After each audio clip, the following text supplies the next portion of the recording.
The wind came down off the mesa sharp as a knife, carrying the smell of dust, blood, and old wood. Snow hadn't yet fallen, but the air had that brittle edge like something waiting to break. On the far side of the valley, cottonwoods stood bare and bone-thin, rattling softly in the breeze. The creek that once carved through the land had narrowed to a stubborn trickle, barely enough for the horse to drink. Clara stood beside the wagon, her arms wrapped around her children like they were all that held her upright. Her coat was too thin, and her boots had worn through at the toes, letting in cold and mud. Beside her, little Sam coughed again, a dry, hollow sound that made her jaw clench. His cheeks were too pale. Beth, barely 6, stared at the empty trail behind them, the hope draining from her eyes with each passing minute. The house was gone. Not burned, not taken by a storm, just empty. The man who'd promised her land and shelter in Montana had taken the last of their money and disappeared, leaving only a sun-bleached note nailed to the post. Circumstances changed. That was all. No name, no explanation, just wind and silence. She wanted to scream, but there was no one to hear it. No walls to muffle it. No hands to catch her if she fell. So she didn't.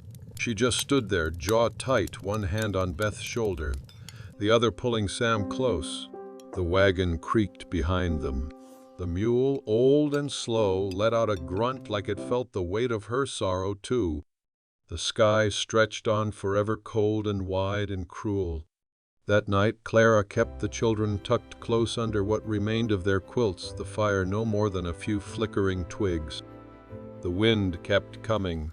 She sat awake long after they'd gone to sleep, eyes fixed on the dark horizon, mouth dry with dread. She thought of the prairie behind them, how many miles they'd crossed. Thought of her husband's grave marked with a river stone and a prayer. Thought of how she'd promised to make it for them. But now the food was nearly gone, and her body ached from days of hunger. She had nothing left to trade, no one to ask. Just the cracked road ahead, the cold creeping in, and a quiet that felt like it might last forever. She woke to hoofbeats. At first she thought it was part of a dream, the kind that slips in when you're half starved and half asleep. But the sound grew clearer, steadier.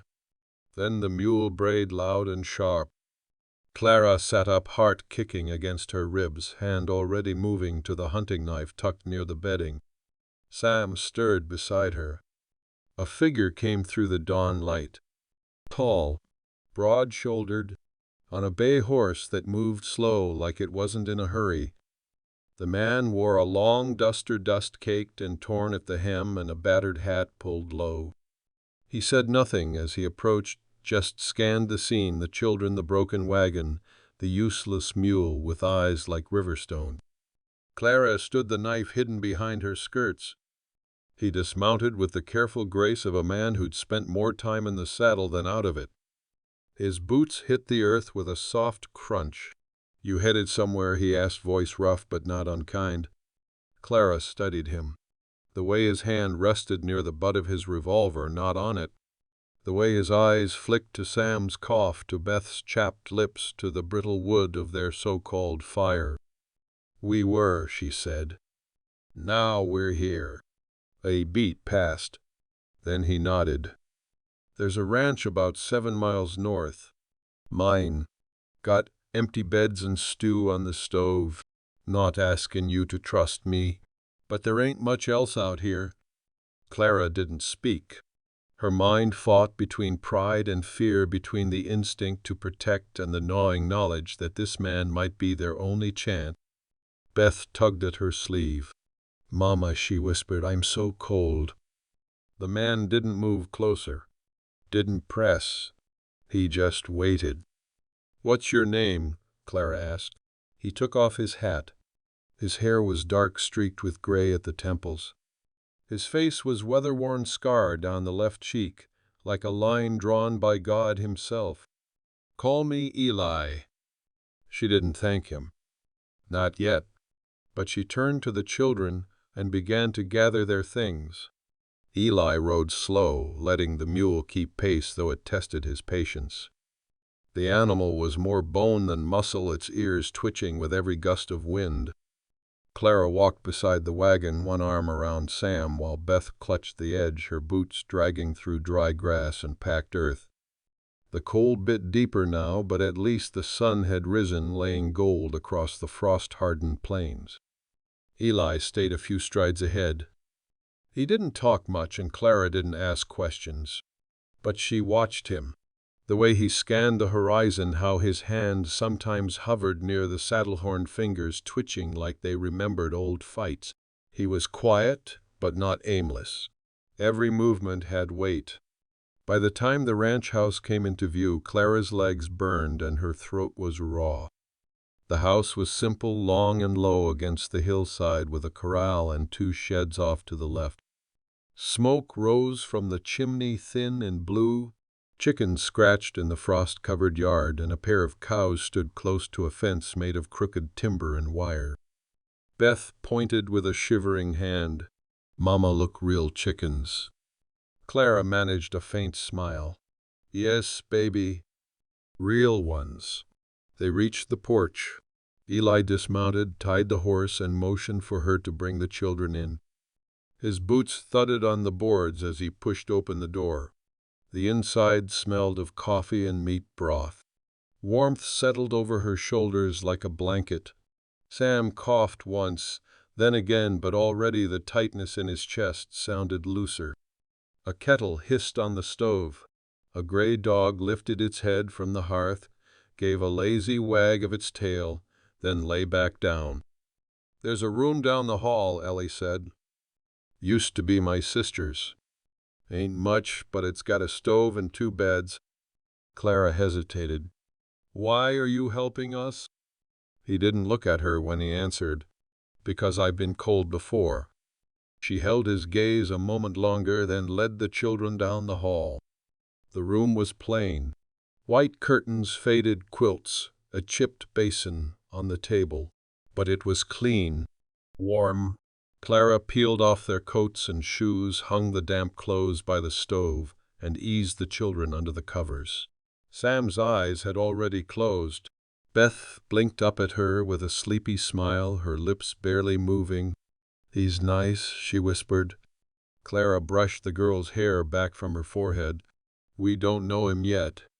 But part of her already trusted him more than she wanted to admit. Later, when the children were asleep, Clara stepped back into the kitchen. Eli sat at the table with a ledger open and a pencil in hand. He didn't look up when she entered. "You hungry?" She nodded. He served her a bowl of stew and a thick slice of bread. She sat across from him, hands wrapped around the bowl, letting the warmth sink into her fingers. The silence between them stretched, but it wasn't sharp, just quiet. After a while, Eli spoke without looking at her. "This place used to belong to my father. He ran cattle until the fever took him. My sister and I kept it up for a while, then she married and left. Been just me the last 5 years. Clara said nothing, but she listened. Every word he offered was like a coin laid on the table. Careful, measured. "I'm not asking for anything," he added. "Just offering space. You need work, I've got chores. If you decide to move on, I won't stop you. And if we stay—" Eli looked up then. His eyes were tired but steady. "Then we figure it out." Clara nodded slowly, the weight in her chest shifting, still there, but different now. Not quite hope. Not yet. But something close to it. She finished the last of the bread. Outside, the wind howled down from the ridge, but it didn't feel as sharp anymore. The fire crackled. The children slept, and for the first time in weeks, Clara let her shoulders fall. Maybe tomorrow she'd ask what he meant by we. If you felt the grit, subscribe for the next mile. The next morning broke gray and quiet. Snow had dusted the ground in the night, not deep but enough to hush the world outside. Clara stood at the window of the small room, arms crossed against her chest, watching flakes drift through the air like ashes. The stove still gave off a low warmth, and the children lay curled beneath their quilts, their breathing soft and steady. She hadn't slept much. Too many thoughts paced inside her like restless animals. But she'd rested, and that was more than she could say for most nights in the last 2 months. In the kitchen, Ellie was already up, boots thudding softly against the floorboards. Clara found him tending to a cast-iron pan on the stove, a thin strip of bacon curling in its own grease. He nodded when she entered, offered her a coffee without a word. They ate in silence again. He didn't fill the space with talk, and she didn't try to. Still, the quiet between them was beginning to shift, taking on the feel of something shared rather than something empty. After breakfast, Eli led her to the shed. He handed her a pair of worn leather gloves, heavy in the palm, and gestured toward the woodpile. The axe was already sunk into the stump. "You split, I'll stack." She hadn't held an axe since her father's passing years back, and the first few swings were slow, uneven. Her palms burned. Her shoulders ached, but she didn't complain. She simply adjusted her grip, widened her stance, and kept going. Eli didn't offer corrections, just worked beside her, quiet as ever, moving with the rhythm of someone who'd done the same thing every morning for 20 years. His movements were clean, unhurried. At one point he paused to hand her a strip of jerky from his coat pocket. "Eat," he said. "You're no good to those kids dead on your feet." She took it, chewed slow. When the pile reached waist height, he stopped to stretch his back and rubbed his hands together, watching the low clouds creep across the hills. "You were married," he said, not as a question. "Yes. Long. 7 years. He died last spring. Fever took him in 2 days. Ailey nodded. "That's fast." Clara glanced away. The children barely remember him now. He didn't respond right away, just went back to stacking the last of the split wood. But the next thing he said caught her off guard. "My mother died when I was 10. Father remarried, but she wasn't much for children. We raised ourselves more than anything." Clara looked at him again, properly this time. The scar on his cheek, the lines around his eyes, the way he always kept one hand near his belt. He had the look of someone who'd had to survive young, and never quite stop. "Is that why you stayed out here?" she asked. "Away from people." Ellie gave a short breath of a laugh. "Maybe. Or maybe I just never learned how to need anyone without losing them." The words hung there, raw and unexpected. Clara didn't push for more, but as they finished stacking the last of the wood, a quiet thread stretched between them, thin but real. Something that hadn't been there before. Later that afternoon, Clara helped mend a broken fence while the children played in the yard. Sam's cheeks were flushed again, and Beth had a stick in one hand, drawing stars on the snow. Every so often the girl glanced toward Eli, who stood nearby, hammering a rusted hinge back into place. "He don't smile much," she whispered to Clara. "No," Clara said, brushing a curl from Beth's forehead. "But I don't think he's forgotten how." Beth tilted her head. "Are we staying here?" Clara looked toward the hills, the woods, the house. "We'll see." That night, Clara stood by the fire long after the children had gone to sleep. Eli sat in his usual chair, whittling something from a piece of scrap wood.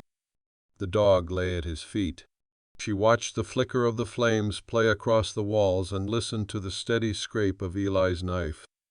The wind had quieted, and the silence in the room felt less like absence now, more like the space where something could begin. She wasn't sure what. But for the first time in a long while, she wasn't afraid to wonder. Winter pressed in slow and hard. The snow came thicker now, drifting against the fence posts, burying the trails, frosting the windows in thin lace-like pattern. Days passed in the rhythm of chores and firewood, and keeping the children fed. Clara found her hands roughening, her back stiffening with work, but it was a good kind of pain, honest and earned. Each morning she rose before dawn to help with the milking, her breath clouding in the cold barn air. Eli would be there already, lantern-lit, sleeves rolled.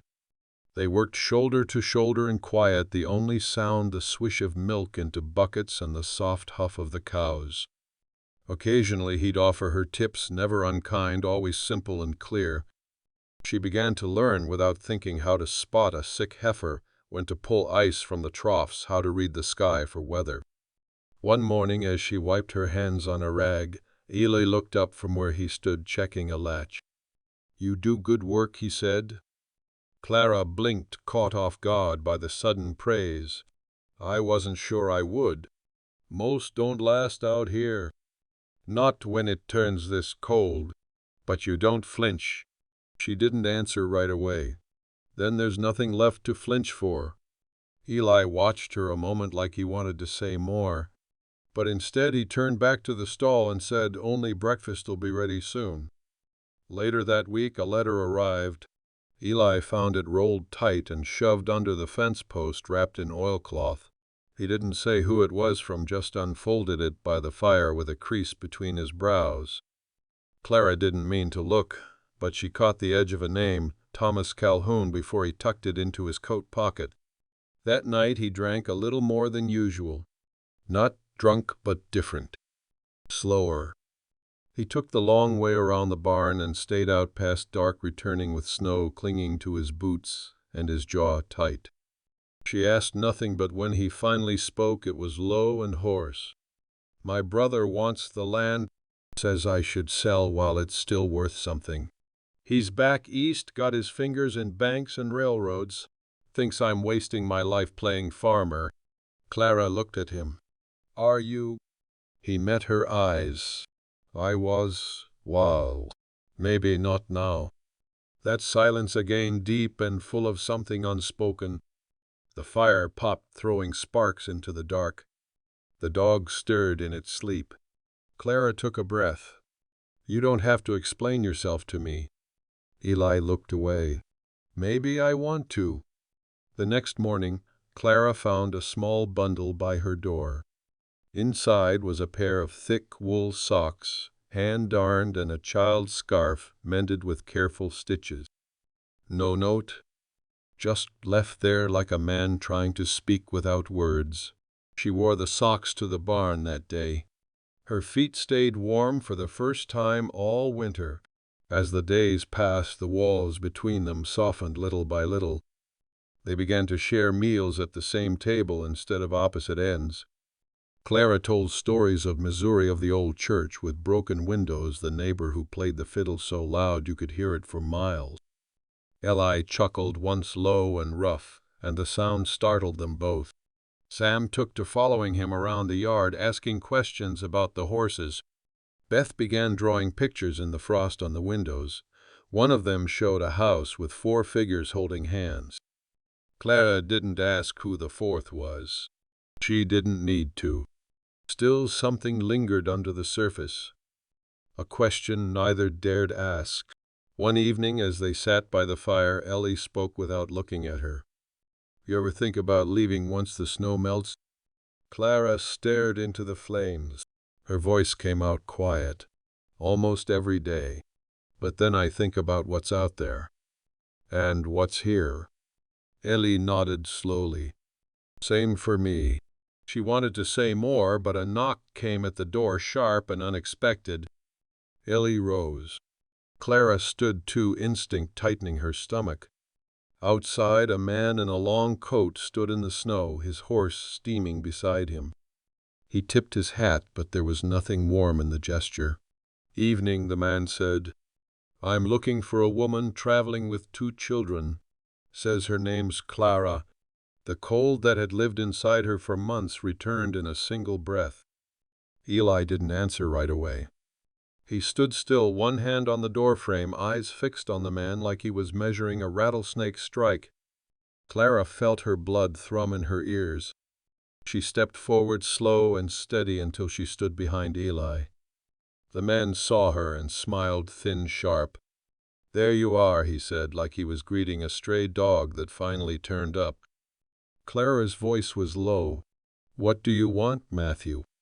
The name tasted bitter in her mouth. Matthew Crane, her husband's cousin, a man who had offered them passage north when Owen died, then vanished with her money, her trust, and her only promise of shelter. Matthew shrugged, his voice light and slippery. Heard you made it up here after all. Quite a surprise given the road. Thought maybe you'd need help. You left us in Cheyenne with nothing but lies. He didn't flinch. Wasn't the right time, Clara. Deals fall through. You ought to understand how the world works by now. Eli's jaw tensed.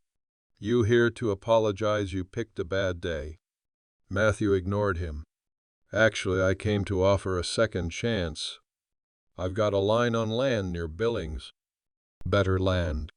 I've got partners this time, real ones. There's room for a family. Thought you might reconsider. I'll take the boy and the girl. You too, if you've come to your senses. Clara stared at him, heart pounding. Beth's scarf was in her hand. She hadn't even noticed she'd picked it up. Eli stepped outside, closing the distance between them. She's not going anywhere, he said, voice flat. Matthew smirked. Who are you to say? The man who took her in when you left her to die in the dirt. Matthew's eyes flicked to Clara. You sure about this? A widow out in the middle of nowhere playing house with some lonely cowboy. You think this is a life? Clara stepped forward then, past Eli. Her hands shook, but her voice didn't. It is now. The words hung there, heavier than snow, heavier than silence. Matthew looked at her for a long time, like he didn't quite recognize what he saw. Then he chuckled and shook his head. Suit yourself. He turned, mounted his horse, and rode off without another word. Clara didn't move until the sound of hooves faded into the hills. Then she exhaled, shaky, like breath she'd held for years. Eli didn't say anything, just opened the door and let her walk in first. She sat by the fire, hands pressed together. He poured her a mug of coffee and set it on the table. You don't owe me anything, he said after a while. I know, but I'd like it if you stayed. She looked at him. Really looked. The lines of his face, the way the light from the fire softened his eyes. I'd like that too. He nodded once. Not smiling, not speaking, but something shifted in the air, something quiet and good. That night she told the children the truth. About Matthew. About the choices they had. Beth curled into her side and said, I like it here. Sam didn't say anything. He just reached for Eli's dog and buried his face in its fur. Winter stayed, and they stayed with it. But the cold no longer felt like something to run from. The days lengthened little by little. Snow melted from the roof in slow, steady drops. The wind still had teeth, but the sun stayed longer in the sky, throwing gold across the frozen hills and softening the edges of the world. Clara found herself humming as she swept the porch. It startled her when she caught herself. She hadn't sung, not even quietly, since Owen's burial. She paused, hands still on the broom, and looked out toward the pasture where Eli rode the fence line. Beth ran alongside the corral, chasing chickens, her laughter carried on the breeze. Sam sat cross-legged with a hammer and scrap of wood, copying Eli's movements from days before, tongue pressed tight in concentration. There were still questions, still a past she hadn't quite laid to rest. But it no longer pressed down on her like it used to. The weight had shifted, become part of her, not something she had to fight. That night, after the children had gone to bed, Clara found Eli in the barn, brushing down the mare. She's got a split shoe, he said. Needs fixing come morning. I can help. He looked over his shoulder, a small smile tugging at the corner of his mouth. You offering to shoe a horse? I'm offering to try. She leaned against the stall door, arms folded. He didn't look away, just watched her like he was seeing something new. I've been thinking, he said after a while, about the land, about the future. She waited. If I keep it, I can't keep doing it alone. It's too much. The work, The upkeep, the quiet. It eats at a man after a while. Clara stepped inside the barn, warm with hay and animal breath. You're not alone anymore. Ellie nodded, slow and steady. I know. He set the brush down, wiped his hands on a rag, and met her eyes. I want you to stay, Clara. Not just for the winter. For good. I want to build something here with you. With them. Her throat tightened. She hadn't let herself hope for words like that. Not really. Not with the road behind her still fresh in her bones. But now they stood in this barn between wood and straw and the smell of warm earth, and he was offering her something rare, something solid. Yes, she said. I want that too. They didn't embrace, didn't kiss. But the silence that followed felt full, like a promise. The next morning, Clara sat with Beth and Sam at the table, drawing plans on a scrap of old paper where a new chicken coop might go, how they could mend the garden fence once the ground thawed. Ellie stood by the window watching the snow melt from the ridge. He turned to them with that same quiet resolve. We'll need to plant by late March, he said. The ground don't wait. Clara looked at him. Neither do we. Outside, the dog barked, once sharp and cheerful, and a flock of birds rose from the trees like a held breath finally released. They had no ring, no papers, just the house, the land, and a future being stitched together by hand and heart. But it was enough. More than enough. Inside, the fire burned steady. If the West still calls your name, subscribe and answer it.